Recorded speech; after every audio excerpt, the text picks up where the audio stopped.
चाहे दोस्तों के साथ कैंप फायर हो या किसी पुरानी हवेली की खामोशी, एक कहानी जो हमेशा हमारे रोंगटे खड़े कर देती है, वो है भूतों की। सदियों से हर कल्चर में मरने के बाद भी आत्माओं का होना, ये ख्याल लोगों को डराता भी है और अपनी तरफ खींचता भी है। तो चलिए इसी ख्याल की तह तक चलते हैं। आखिर ये भूत है क्या? क्या ये सिर्फ हमारी कल्पना है, लोक कथाओं की उपज है, या इसके पीछे कोई और ही सच्चाई छुपी है? आइए मिलकर इसी सवाल का जवाब ढूंढते हैं। और ये विश्वास कितना गहरा है, इसका अंदाजा आप इसी बात से लगा सकते हैं। प्यू रिसर्च सेंटर की एक स्टडी के मुताबिक अमेरिका में 18% लोग ये दावा करते हैं कि उन्होंने अपनी आंखों से भूत देखा है। ये कोई छोटा मोटा आंकड़ा नहीं है। तो सबसे पहले ये समझना जरूरी है कि हम भूत कहते किसे हैं। देखिए, आमतौर पर भूत का मतलब किसी मरे हुए इंसान या जानवर की आत्मा या रूह से है, जिसके बारे में यह माना जाता है कि वो जिंदा लोगों को दिखाई दे सकती है। और हाँ, ये कोई नया फैशन या ट्रेंड नहीं है।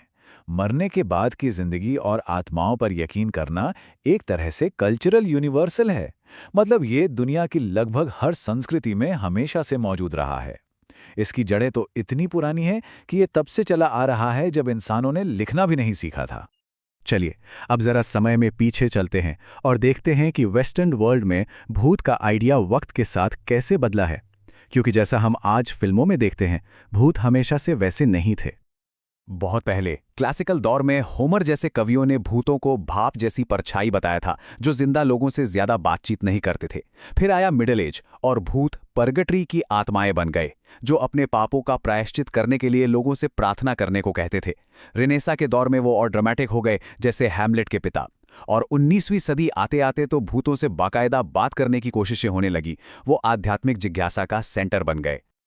पहली सदी की एक कहानी हमें इस सोच की जड़ों तक ले जाती है। लगभग 50 ईस्वी में प्लिनी द यंगर ने एक फिलोसोफर के बारे में लिखा, जिसने एक भूत का पीछा किया। उस भूत ने जमीन पर एक जगह की तरफ इशारा किया, और जब बाद में उस जगह को खोदा गया तो वहां जंजीरों में जकड़ा हुआ एक कंकाल मिला।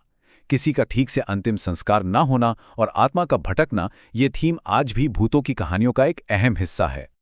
लेकिन भूतों का आइडिया सिर्फ वेस्टर्न वर्ल्ड तक ही सीमित नहीं है।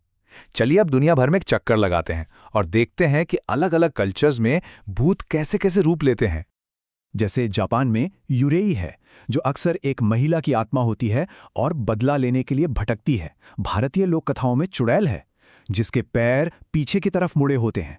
थाईलैंड में क्रासू है, एक महिला का उड़ता हुआ सिर जिसके अंदरूनी अंग नीचे लटकते रहते हैं। और ज्यूइश फोकलोर में डिबूक है, एक ऐसी आत्मा जो किसी जिंदा इंसान के शरीर पर कब्जा कर लेती है। इन सब अलग अलग कहानियों के बावजूद कुछ बातें हैं जो लगभग हर जगह कॉमन है। जैसे भूत अक्सर किसी खास जगह, चीज या इंसान से जुड़े होते हैं।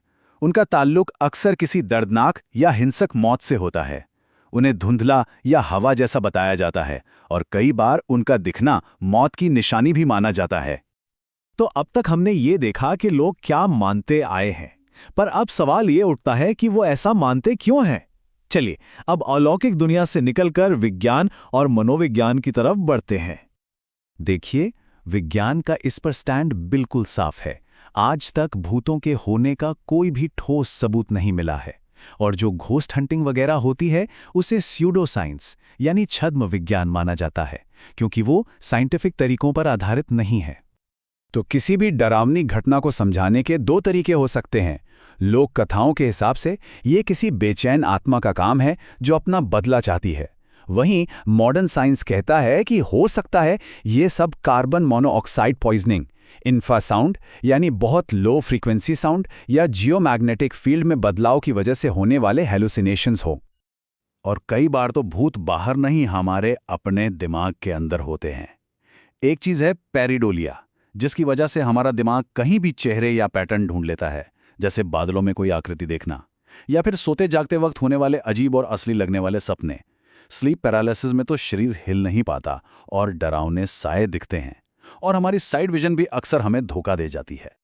तो अगर भूत मरे हुए लोगों की आत्माएं नहीं हैं, तो फिर ये आइडिया इतना ज्यादा पावरफुल क्यों है? आज भी ये हमें इतना क्यों डराता है और अपनी तरफ खींचता है? इसकी वजह काफी गहरी हैं। पहली, भूतों की कहानियों के जरिए हम मौत और उसके बाद क्या होता है, जैसे सबसे बड़े सवालों से जूझते हैं।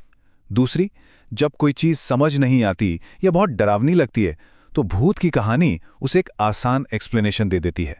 और तीसरी, बदला लेने वाले भूतों की कहानियां कहीं ना कहीं न्याय की हमारी गहरी इच्छा को दिखाती हैं कि दुनिया में जो गलत हुआ है वो ठीक होना चाहिए। और अंत में ये सवाल, अगर भूत हमारे अपने मन की ही उपज हैं तो ये इस बारे में क्या बताता है कि हमें असल में कौन सी चीज़ें परेशान करती हैं? शायद असली भूत बाहर नहीं बल्कि हमारे अंदर ही हैं। हमारी अधूरी बातें, हमारे डर और हमारे अनसुलझे सवाल।